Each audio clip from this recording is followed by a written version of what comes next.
Sandra Doorley was not interviewed as part of the Office of Public Integrity's investigation into her traffic stop, which has now been seen millions of times by people across the world. But part of her comments to me during our exclusive interview with her about a week after the incident are included in the report. General rule of thumb is if you see the lights behind you to pull over, right? I know, but you know what? There are other cars. Almost as soon as the body-worn camera video was released, the Monroe County Office of Public Integrity was flooded with complaints about Sandra Doorley's behavior and actions. We received calls to our phone. We received emails. We received calls to the whistleblower hotline. We received calls from outside of the state. We received emails from outside of the country. The OPI interviewed every police officer who was at or called to the district attorney's driveway that day.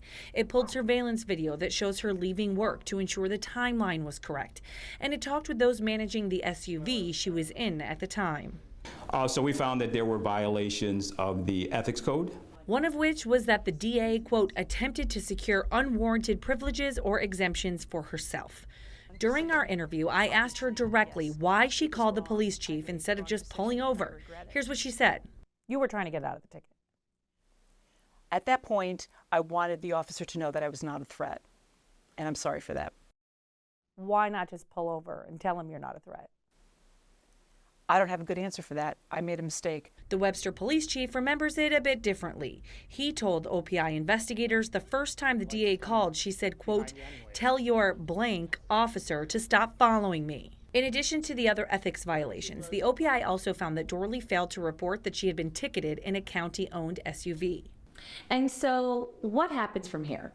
So again, we're an investigative body that we have no disciplinary function in this office. So we complete our findings and we turn them over to the proper entities. The other ethics agencies don't have the ability to discipline either. And when it comes to the violation of the take-home car rules, this is a very unique situation. In the policy, it states that the department head will handle any violations of the vehicle use policy. In this case, the district attorney is the department head. In the past, to your knowledge, how have other department heads handled vehicle use violations?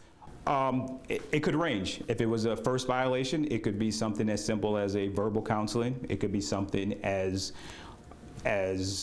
advanced as removal of the vehicle. This report is the first of 3 or 4 to come out as different local and state agencies are investigating. What do you hope the public takes from this?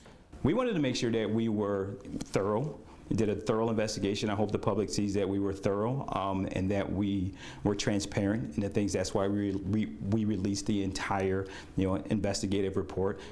In the end, none of the local or state agencies that are looking into this situation, investigating, actually have the power to discipline the district attorney. The only person who does is the governor. Jennifer Lukey, News 10 NBC.